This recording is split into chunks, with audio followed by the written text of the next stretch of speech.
Agradecemos al Señor porque podemos también escuchar la palabra del Señor, alimentarnos cada día de la palabra del Señor. Amén. Bueno, gracias al Señor por los que están aquí, los que también verán la grabación. Dios les bendiga. Y hoy estaremos meditando en Primera de Crónicas capítulo 13, así que vaya buscando en su Biblia. Y en este capítulo 13 de Primera de Crónicas, David tiene un deseo, quiere traer el arca de Dios, el arca del pacto, a Jerusalén. Pero antes de leer el pasaje, preguntémonos, ¿era importante que ellos trajeran el arca a Jerusalén? ¿Qué tan importante era que David trajera esa arca a Jerusalén? O si era importante o si no era importante. Pero también vamos a reflexionar qué es lo que representa el arca, qué es lo que representaba para ellos el arca. Y bueno, también vamos a ver cómo podemos saber si algo es voluntad de Dios o no es la voluntad de Dios. Y eso es lo que veremos ahora en este día. Así que vamos a leer Primera de Crónicas 13 del 1 al 4.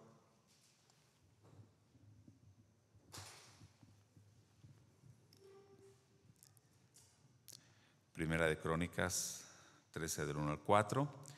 Y dice así la palabra del Señor. Entonces David tomó consejo con los capitanes de millares y de centenas y con todos los jefes. Y dijo David a toda la asamblea de Israel: si os parece bien y si es la voluntad de Jehová nuestro Dios, enviaremos a todas partes por nuestros hermanos que han quedado en toda la tierra de Israel, y por los sacerdotes y levitas que están con ellos en sus ciudades y ejidos, para que se reúnan con nosotros y traigamos el arca de nuestro Dios a nosotros, porque desde el tiempo de Saúl no hemos hecho caso de ella. Y dijo toda la asamblea que se hiciese así, porque la cosa parecía bien a todo el pueblo. Bueno, oremos al Señor. Padre, en esta hora pedimos que tú nos dirijas, Padre, que tú nos hables, que tú reveles tu voluntad a nuestras vidas y que el día de hoy podamos escuchar tu palabra, que sea palabra que esté escudriñando nuestra mente y que penetre en nuestro corazón, en nuestra mente, que pueda ser escrita en la tabla de nuestro corazón, para que podamos vivir por ella y vivir en ella también. En esta hora agradecemos, oh Dios, por tu palabra y oramos en el nombre de Jesús. Amén. Gloria al Señor. Primero vamos a ver rápidamente qué es el arca, porque leemos en la Biblia y dice que iban a traer el arca. Todos sabemos lo que es el arca y qué representaba el arca. Si no sabemos, vamos a verlo rápidamente. ¿Qué era el arca? Era un cofre, una caja de madera, que estaba cubierta de oro. Arriba tenía una tapa, el propiciatorio, que tenía 2 ángeles también de oro, 2 querubines, y estaba colocada en el lugar santísimo del templo o del tabernáculo. En este tiempo aún no construían el templo, era un tabernáculo que era una tienda de tela, también con tablas y bañada de oro. Y bueno, todo eso lo pudimos meditar en Éxodo, también en Levíticos, cómo estaba ordenado. Pero el santuario o el templo tenía un patio, los atrios, donde se hacían los sacrificios, y había el santuario propiamente, era un lugar donde estaba dividido el lugar santo y el lugar santísimo. Había un velo o una cortina gruesa dividiendo el lugar santo del lugar santísimo. Ahí únicamente podían entrar los sacerdotes a ministrar, y en el lugar santísimo una vez al año entraba el sumo sacerdote. Pero bueno, en ese lugar santísimo estaba el arca, este cofre sagrado, donde tenía adentro, ¿alguien recuerda qué había dentro del arca? Las tablas de la ley, las tablas que Dios le dio a Moisés. ¿Qué más? El maná, y la vara de Aarón que floreció. Estas tres cosas estaban ahí en el cofre sagrado. Entonces, ¿qué representaba esto? La palabra de Dios que iba a guiar al pueblo, ¿sí? No voy a entrar en detalle en eso, nada más quiero que pensemos en esto. Todo el tabernáculo representaba esa presencia de Dios en medio del pueblo, todo el tabernáculo, pero sobre todo el arca que estaba en el lugar santísimo era donde Dios hablaba desde Moisés, primeramente con Moisés y después con los sacerdotes. Ahí Dios revelaba su palabra, su voluntad para el pueblo. En ese lugar era el lugar más sagrado de todo el tabernáculo. Esa arca. Bueno, pero vamos a ver primero. Cuando vemos, usted se dio cuenta que después de las genealogías, recuerdan que fueron 9 capítulos de genealogías. Y en el capítulo 10 comienza ya a narrar una historia. ¿Con qué historia comienza? ¿Alguien recuerda el capítulo 10? Y si no, dele vuelta atrás y vean el capítulo 10. ¿Con qué historia comienza? Con Saúl. Con Saúl, el primer rey de Israel. Pero en un solo capítulo menciona cómo fue Saúl. Comienza entonces haciendo un contraste y muestra cómo terminó ese primer rey, Saúl, y después ya en el capítulo 11 comienza a hablar de David y cómo se va estableciendo ese reino de David. Bueno, uno de estos dos reyes era Saúl, que representaba a los reyes humanos, o sea, las características de un rey humano. Era grande, alto, era orgulloso, iracundo, se hacía lo que él decía, pero con muchas fallas. Pero a los ojos del pueblo, él era un gran rey, ¿no? Y todos cuando lo vieron dijeron, admiraban a Saúl. Y Saúl representaba a estos reyes humanos, porque recordemos que cuando Israel pidió rey, decía: es que queremos ser igual que todas las naciones. Queremos ser igual que todas las naciones y queremos un rey. Bueno, este era Saúl. Pero está David. ¿Y David cómo era? No era tan grande. Era, dice, delicado, ¿no? Aunque sí era guerrero, ¿no? Sabemos que sí era guerrero. Pero cuando lo veían, pues no, como que no imponía su presencia. Era músico, imagínense. Yo creo que se cuidaba las manos para tocar el arpa, ¿no? No sé, aquí está Omar, cómo se cuidan las manos los guitarristas, ¿no? No, que no les toquen los dedos a los guitarristas, ¿no? Pero bueno, los músicos se cuidan mucho. Aunque yo soy músico, no me cuido tanto los dedos, ¿sí? Y por eso no son tan hábiles. Pero bueno, entonces David, pero David, ¿qué representaba? Un reino divino, ¿sí? Un rey puesto por Dios, el representante del reino de Dios, en este caso ahorita sobre el pueblo de Israel. Voy a leer dos versos, bueno, son como 3 versos. En Primera de Crónicas 10:13, fíjese cómo termina Saúl. Primera de Crónicas 10:13, dice: así murió Saúl, ¿por qué? Por su rebelión, con que prevaricó contra Jehová, o sea, por el pecado que había hecho contra Jehová, por haber sido rebelde contra Jehová. ¿Y contra quién más? Contra la palabra de Jehová, la cual no guardó, porque consultó a una adivina y no consultó a Jehová. Por esta causa lo mató. ¿Quién lo mató? Dios. Y traspasó el reino a David, hijo de Isaí. Bueno, aquí vemos cómo es este hombre, rebelde, no consultó a Dios y no guardó su palabra. Y en el capítulo 11 comienza entonces ahora a hablar de David. Vea el versículo 3 del capítulo 11. Y vinieron todos los ancianos de Israel al rey en Hebrón. Y David hizo con ellos pacto delante de Jehová y ungieron a David por rey sobre Israel. Todo esto que hicieron con David, de ungirlo, fue conforme a la palabra de Jehová por medio de Samuel. Esto ya lo meditamos en días pasados, que Dios cumple lo que él había dicho acerca de David. Pero fíjese lo que dice el verso 9 ahora. Y David iba adelantando y creciendo, y Jehová de los ejércitos estaba con él. ¿Quién estaba con David? Dios. Dios estaba con David. Fíjese ahora lo que dice el capítulo 12, verso 22. Porque entonces todos los días venía ayuda a David hasta hacerse un gran ejército como ejército de Dios.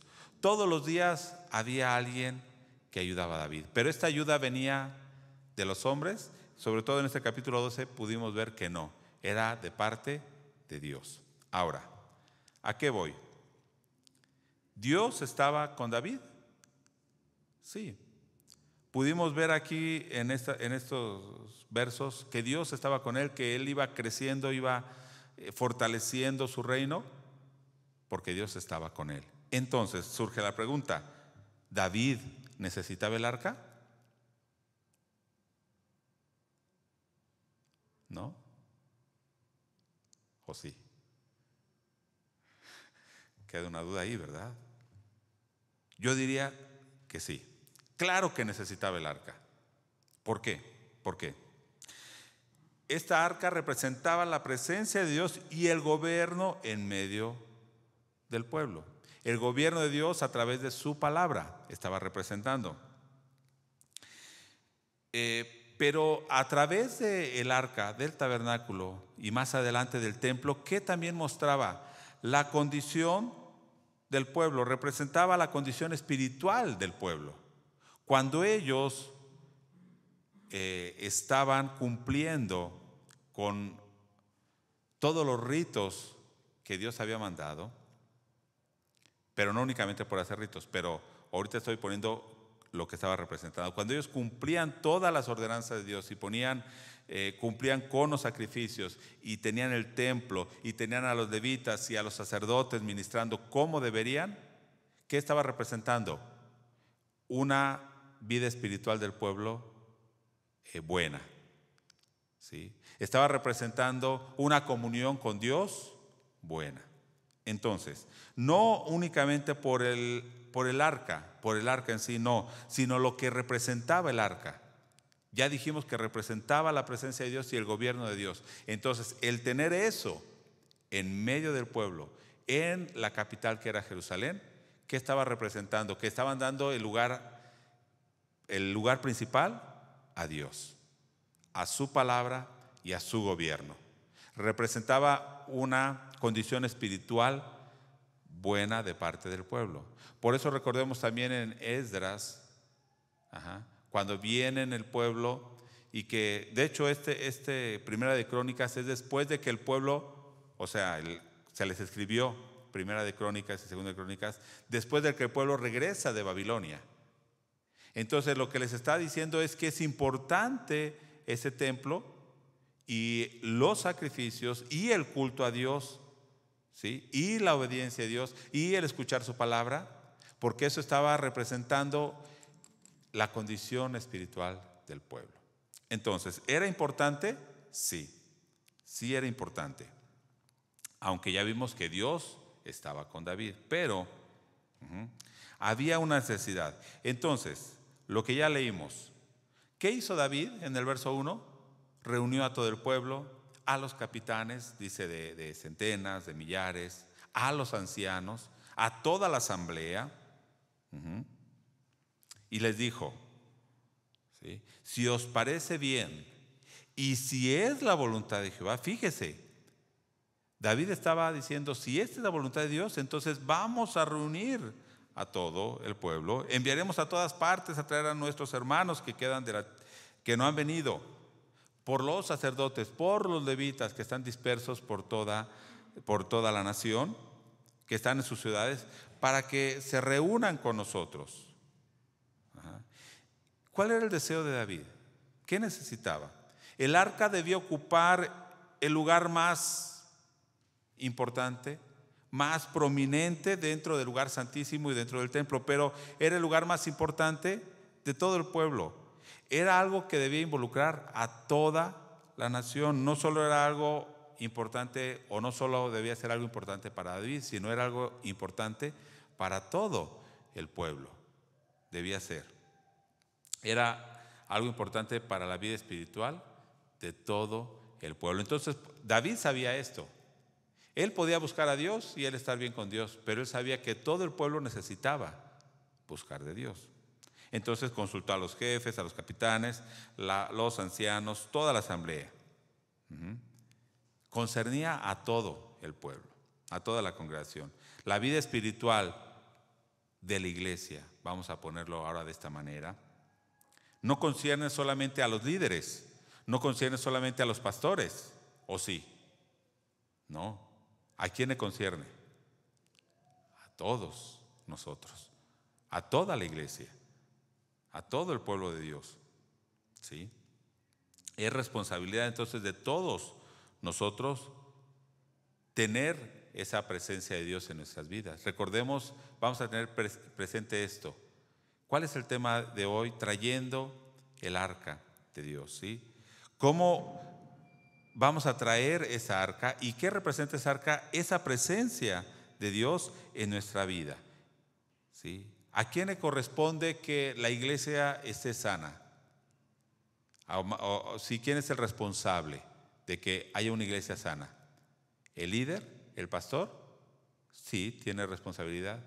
¿Pero quién más? ¿Quién? Ajá, a Saúl, ¿sí? A Fati, a Eric, ¿sí? A cada uno de nosotros. El que la iglesia esté sana nos concierne a todos. Que nuestra vida espiritual esté sana como iglesia nos concierne a todos. Esto era importante para que entonces Dios pudiera establecer su reino sobre Israel y para que Dios pudiera bendecir también a Israel. Era importante que pusieran el arca donde debería estar. Era necesario entonces que Dios fuera el centro de la vida religiosa, de la vida política, de la vida social de todo el pueblo. Pero una expresión, y lo enfaticé cuando lo leí, si es la voluntad de Dios. Es una expresión muy usada, ¿no? Sobre todo por los cristianos, ¿cierto o no? ¿Qué decimos? ¿Vamos a hacer esto o aquello? Si es la voluntad de Dios. Y pensamos también que en Santiago 4, del 13 al 17, que Santiago también dice, no digan vamos a hacer esto o aquello. ¿Cómo debemos decir? Si Dios quiere, vamos a hacer esto o aquello. Entonces, así dijo David, si Dios quiere, vamos a traer el arca, pero hay un problema con esto. Dos cosas, voy a decir únicamente dos cosas. Que muchas veces decimos, si Dios quiere, pero en nuestro corazón, ¿qué hay? En nuestro corazón hay algo. E independientemente de que Dios quiera o no, nosotros deseamos hacer algo y lo hacemos. Entonces el decir si Dios quiere es nada más como decir buenos días. ¿Sí? ¿Vas a ir para allá? Sí, si Dios quiere. Pero yo sé que voy a ir para allá, independientemente si Dios quiere o no. Recuerdo una persona que se acercó con mi papá y le dijo, hermano, quiero que usted ore porque tengo que ir a Estados Unidos y no me quieren dar la visa. No me quieren dar visa. Entonces necesito que ore. Y dice mi papá, ok, vamos a orar. Si Dios quiere que Dios cumpla su voluntad. Si Dios quiere que vaya, que le den la visa. Si no, no es si Dios quiere, es que tengo que ir. Bueno, entonces, ¿para qué oras? Si quieres ir y vas a hacer lo que quieres, pues ve, no necesitas orar. Si estamos orando es si Dios quiere que se haga, ¿verdad? Entonces, ese es un problema que a veces, aunque digamos Dios quiere, no es cierto. Y la otra es que decimos, si Dios quiere, voy a hacer esto o aquello, pero no consultamos a Dios. No consultamos a Dios. O sea, yo quiero hacer algo y digo, Si Dios quiere lo voy a hacer. Pero me detengo y digo, Señor, ¿es tu voluntad? ¿Debo hacer esto? O nada más decimos si Dios quiere y pensamos que entonces Dios, todo lo que pasa en nuestra vida es porque Dios así lo quiso. Y van a decir sí, y yo puedo decir sí y no. Pongo otro ejemplo. Si una persona, un joven, dice, joven o señorita, me quiero casar con alguien, pero ese alguien no es cristiano. Entonces, dice esta persona, si Dios quiere, todo se va a dar y me voy a poder casar. Entonces la pregunta será, ¿Dios querrá eso? No. Entonces, aunque digas si Dios quiere, no estás consultando a Dios.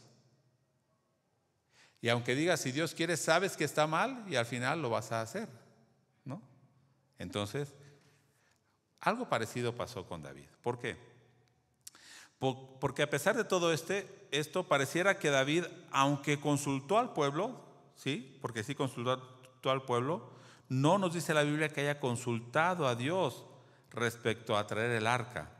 Aunque ya dejamos claro que sí debían traer el arca, pero no consultaron a Dios cómo debían hacerlo.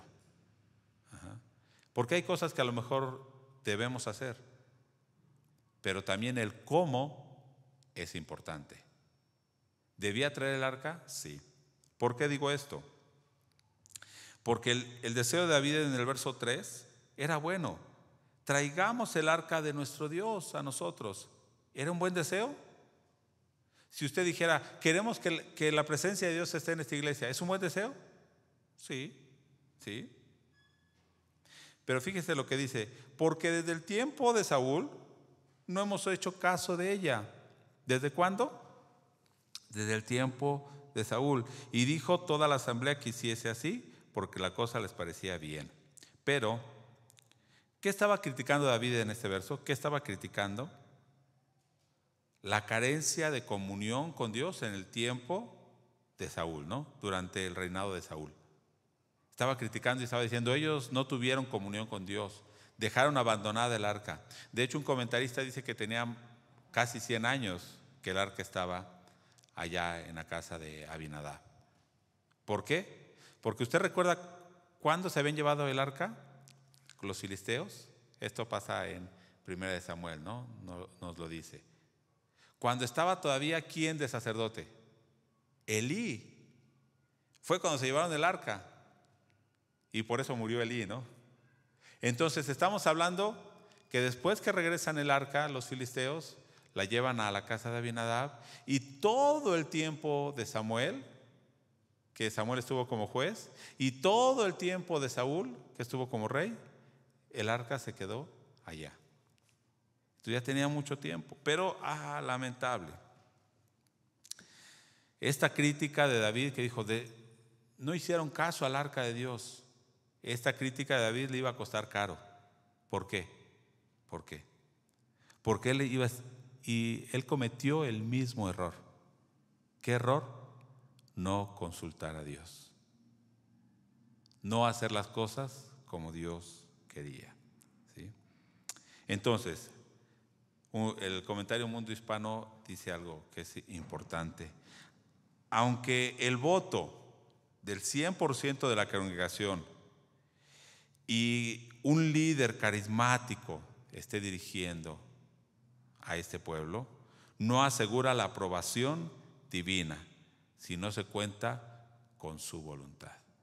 No asegura, aunque todos nosotros nos pongamos de acuerdo y digamos sí, y haya un líder aquí que mueva a toda la iglesia y vamos a hacerlo, y todos digamos sí, esto no asegura la aprobación divina si no se cuenta con la voluntad de Dios. Si no estamos escuchando la palabra de Dios, ¿sí? Si no escuchamos su guía. Ok, porque David quería hacer un buen servicio.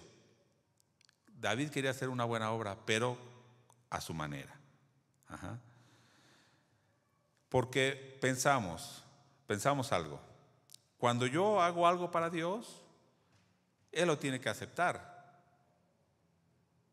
Pero en este relato, lo que vamos a leer a continuación, vemos que no es así. No todo lo que hagamos para Dios, Él lo acepta. Únicamente acepta lo que hacemos para Él, como Él nos lo dice que lo hagamos. Fíjese, versículo 5. Entonces David reunió a todo Israel desde Sior de Egipto hasta la entrada de Hamat. Esto es, desde la frontera sur hasta la frontera norte, reunió a todos. ¿Sí? Aquí diríamos desde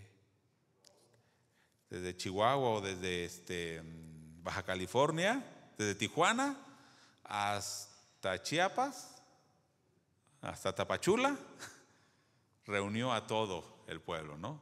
Reunió a todo el pueblo, ok. Para que trajesen el arca de Dios de Kiriat Jearim, y subió David con todo Israel a Balá de Kiriat Jearim, que está en Judá, para pasar de allí, fíjese aquí, esto es importante, para pasar de allí el arca de Jehová Dios, que mora entre los querubines, sobre la cual su nombre es invocado. ¿Para traer qué? El arca, donde está la presencia de Dios. Queremos traer el arca, queremos traer la presencia de Dios. Bueno, y llevaron el arca de Dios de la casa de Abinadab en un carro nuevo. Eso es importante, un carro nuevo, porque el arca no podía ser algo inferior. O sea, no podían usar un carro que hubiera sido usado para otra cosa. Es más, no podían usar un carro que ni David había usado para él como rey, para transportarse. No, dijeron un carro nuevo, porque es algo digno de Dios. Bueno, y Usa y Ahío guiaban el carro. Usa y Ahío eran hijos de Abinadab. Ellos guiaban el carro. Y David, y fíjese, esto es bien hermoso en el versículo 8 lo que hacían. Y David y todo Israel se regocijaban delante de Dios con todas sus fuerzas, con cánticos, arpas, salterios, tamboriles, címbalos y trompetas. O sea, hicieron una celebración, una fiesta llena de alabanza, de cantos, de danza y un regocijo tremendo. Imagínese ese cuadro, alabando a Dios. Seguramente era algo que a Dios le agradaba, ¿no? Seguramente era algo que Dios debía aceptar con todas esas cosas que vimos. Un buen deseo, todo el pueblo unido, un carro nuevo, todos alabando a Dios. ¿Sí? Casi, el verso 9. Pero cuando llegaron a la era de Kidón, Usa extendió su mano al arca para sostenerla, porque los bueyes tropezaban. Usa hizo algo bueno, se iba a caer el arca, imagínese, se iba a caer el arca. ¿Qué hubiera hecho usted? No, pues agarrarla. Pero el verso 10, y el furor de Jehová se encendió contra Usa y lo hirió, porque había extendido su mano al arca y murió allí delante de Dios. Y David tuvo pesar porque Jehová había quebrantado a Usa, por lo que llamó a aquel lugar Pérez Usa hasta hoy. Dios se enojó porque tocó el arca a Usa. ¿Por qué? ¿Por qué? Si después de todo lo que dijimos, todo iba bien, ¿no? Dice la Nueva Traducción Viviente, el verso 11, David se enojó porque la ira de Dios se había desatado contra Usa. ¿Quién se había enojado primero? Dios. El furor de Dios vino sobre Usa y lo mató porque había tocado el arca. Y luego David, ¿qué hizo? Se enojó. Qué David, ¿verdad? ¿Cuántos hacemos esto? Cuando Dios hace algo que no estamos de acuerdo, ¿qué hacemos? Nos enojamos. Dios se enojó conmigo. ¿Y por qué Dios te enojas conmigo? ¿No? ¿O nada más David hace esto? Bueno, pensemos en esto. Es una actitud natural a veces de los humanos. Cuando hacemos algo que pensamos que es bueno, cuando hacemos algo que es para Dios, cuando lo que íbamos a hacer decimos es que no tiene nada de malo, es algo bueno. Yo solo quiero hacer algo bueno. Y cuando Dios lo impide, aunque hayamos dicho anteriormente, si Dios quiere, cuando Dios lo impide, nos enojamos. ¿Cómo Dios va a querer que haga esto o aquello? ¿Cómo Dios no va a querer que haga esto o aquello? Dios lo debe aceptar. Bueno, vamos al versículo 12. Y David temió a Dios aquel día, o sea, tuvo temor y dijo: ¿cómo he de traer a mi casa el arca de Dios? Y bueno, dice ahí que la llevaron a la casa de Obed-Edom. Y estuvo allá, y David y Dios bendijo la casa de Obed-Edom. Nueva Traducción Viviente, en el versículo 12 dice: ahora David tenía miedo de Dios y preguntó: ¿cómo podré regresar el arca de Dios para que esté bajo mi cuidado? Esa expresión la estuve viendo, y sí es la expresión en hebreo. Cuando dijo: ¿cómo voy a traer el arca? ¿Qué es lo que quería David? Traer el arca para cuidar, para que estuviera bajo su protección, esa arca, no estuviera ya desprotegida. Pero no representaba la presencia de Dios. Dios necesitará que lo cuiden. Dios necesitará que lo defiendan. No. Entonces David dice que tuvo temor y entró en dudas, y dice que estuvo 3 meses allá en la casa de Obed-Edom. Pero entró en dudas: ¿será que realmente Dios está conmigo? ¿Será que realmente Dios me ha puesto donde estoy? Cuando vienen luchas, cuando vienen situaciones como estas, no, a veces pensamos: ¿será que Dios quiere esto? ¿Por qué me pasa esto? Si yo estoy sirviendo a Dios, ¿será que sí es la voluntad de Dios o no? Pero ahí viene el capítulo 14. Va a venir el capítulo 14. No vamos a leerlo todo, pero voy a decir estas 3 historias, a resumirlas. Y el cronista entonces continúa el relato de cómo David trae el arca a Jerusalén, pero hasta el capítulo 15. Y antes mete unas historias ahí en medio. 3 historias que confirman el reinado de David, que Dios estaba con David, que Dios no había abandonado a David, que Dios no lo había desechado. ¿Sí? La primera historia dice que Hiram, el rey de Tiro, envió a David embajadores y carpinteros y madera y albañiles para que construyeran la casa de David. Entonces el verso 2 dice: y entendió David que Jehová lo había confirmado como rey sobre Israel, y que había exaltado su reino sobre su pueblo Israel. David entendió entonces que Dios estaba confirmando que realmente estaba con él, a pesar de su error. No estamos excusando el error que había tenido en el capítulo 13. Y ahorita vamos a ver rápidamente cuál fue su error. Pero aquí, a través de este rey, Dios demuestra esto. ¿Por qué? ¿Por qué digo que está confirmando Dios? Porque estas historias, si usted va a Samuel, segunda de Samuel, si usted va a segunda de Samuel, estas historias están antes de que David traiga el arca del pacto a Jerusalén. Estas 3 historias están antes. Pero entonces el cronista las pone en medio para enfatizar algo. A partir de ese capítulo 14, 15 y 16 va a ir mostrando cómo va Dios estableciendo, confirmando ese reino de David. ¿Sí? Pero entonces primero mete al rey de Tiro, después menciona del versículo 3 al versículo 7 otros hijos que tuvo cuando ya estaba reinando en Jerusalén. Y aquí hay un conflicto. No me voy a meter en problemas porque sería otro tema, ¿sí?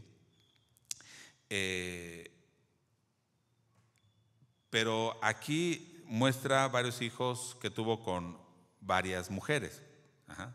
Y lógicamente, cuando vamos a Deuteronomio 17, que habla sobre cómo debía ser un rey, que dice que no debía tener muchas mujeres, decimos, estaba mal. Pero aquí podemos entrar en muchos debates y no estoy diciendo que estaba bien y no estoy diciendo que ahora sea algo que a Dios le agrade. Definitivamente no. Pero viendo el contexto y la cultura de ese tiempo, usted busque cuando Dios reprende a David, y no lo reprende porque haya tenido varias mujeres. De hecho, con Betsabé, ¿por qué lo reprende? Porque Betsabé era esposa de otro, y por eso lo reprende y viene un castigo tremendo sobre David. No estoy diciendo que sea el caso para aplicarlo de esta manera en nuestros días, no.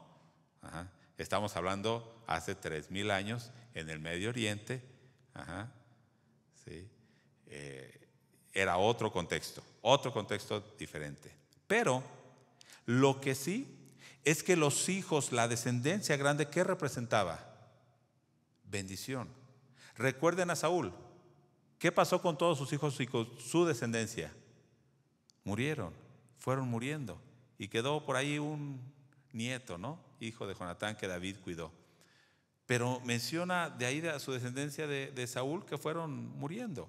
Entonces aquí el cronista nos está diciendo, vean cómo fue este David. Tuvo muchos hijos. ¿Sí? Aquí menciona 13 más los que había tenido en Hebrón. ¿Sí? Muchos hijos. Porque representaba la bendición de Dios. Los hijos eran la bendición de Dios. Entonces, otra cosa que Dios muestra aquí.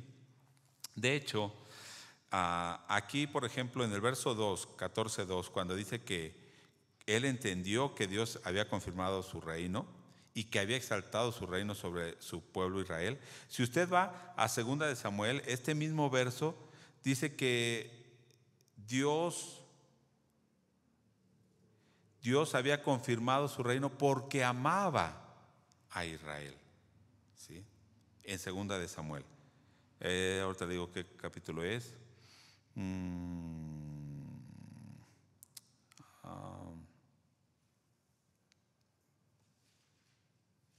Debe ser capítulo 5 de 2 de Samuel, capítulo 5, verso 12. Este mismo verso dice que Dios seguía amando a su pueblo Israel. ¿Sí? Entonces podemos ver que a pesar de estos errores, Dios seguía amando y Dios quería que ellos hicieran la voluntad de Dios. Bueno, ahora, en este contexto van a venir otras, del verso 8 en adelante, 2 guerras contra los filisteos. Pero hay algo bien diferente al capítulo 13 y algo que enfatiza el cronista. En el verso 10, ¿qué dice? ¿Qué dice el verso 10? Entonces, ¿qué hizo David? Consultó a Dios. A ver, viene un ejército enemigo, vienen los filisteos a atacarlo. Usted es el rey. ¿Qué debe hacer? ¿Usted qué debe hacer? Ir a pelear. Pues viene el ejército, ¿no?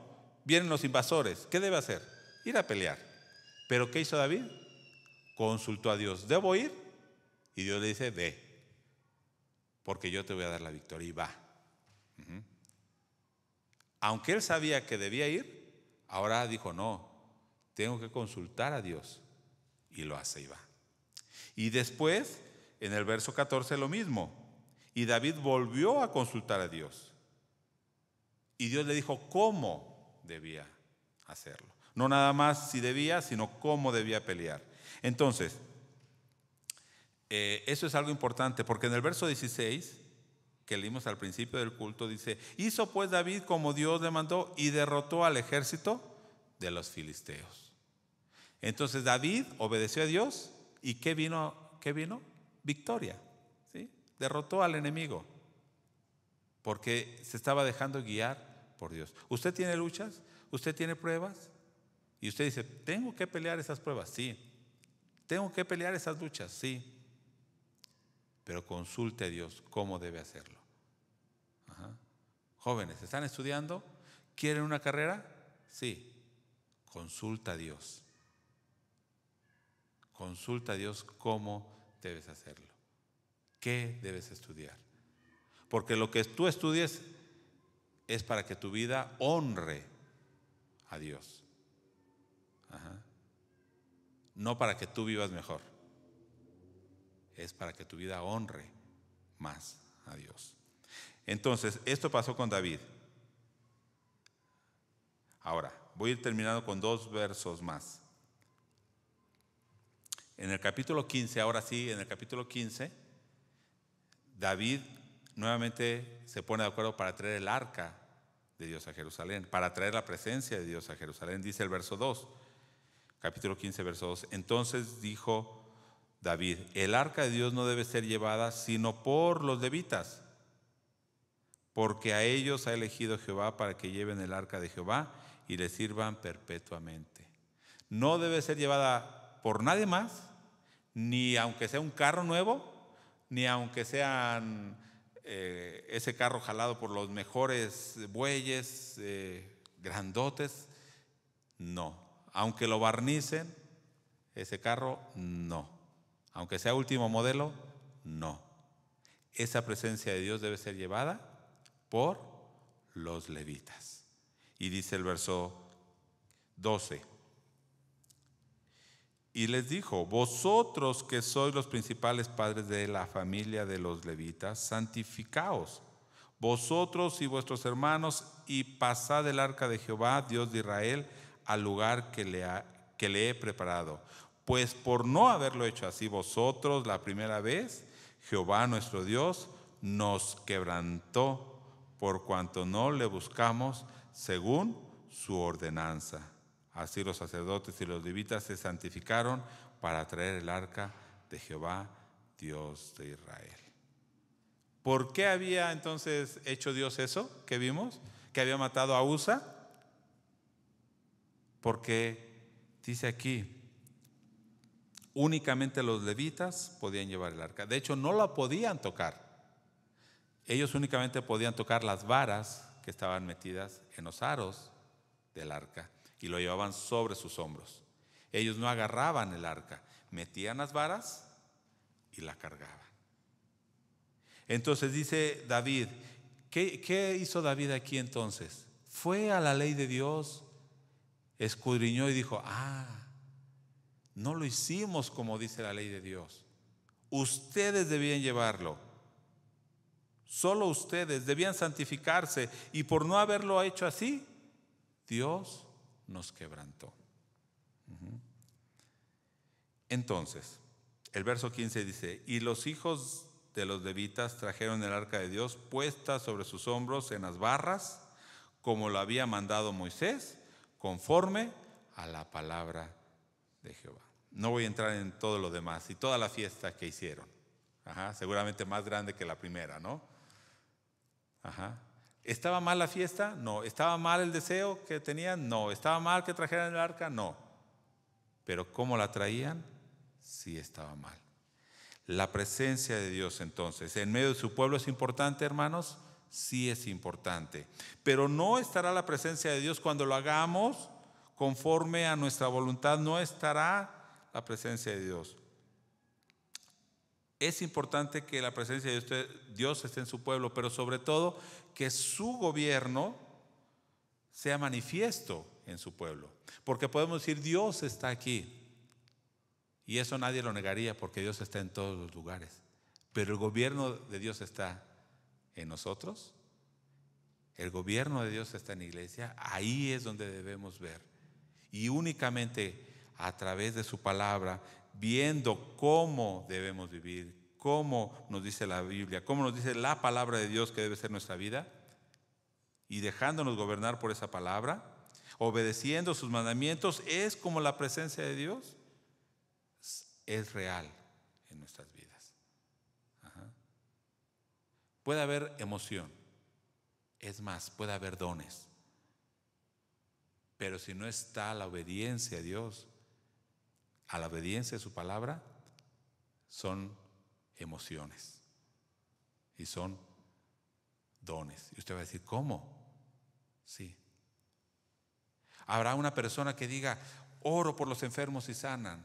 Tiene el don de sanidad. Echo fuera demonios. Sí. pero que cuando llegue ante Jesús le diga: apártate de mí, no te conozco. ¿Puede haber? Sí. Es lo que nos dice Mateo 7, ¿no? Puede haber estas personas, sí. Entonces, eso no es lo importante. Lo importante es una verdadera comunión a Dios. ¿Es importante la presencia de Dios? Sí. ¿Es importante el servicio a Dios? Y poner, ahora sí, los dones al servicio de Dios, sí, es importante. Pero Dios no va a aceptar un servicio, Dios no va a aceptar un sacrificio cuando lo hacemos a nuestra manera. Dios no lo va a aceptar.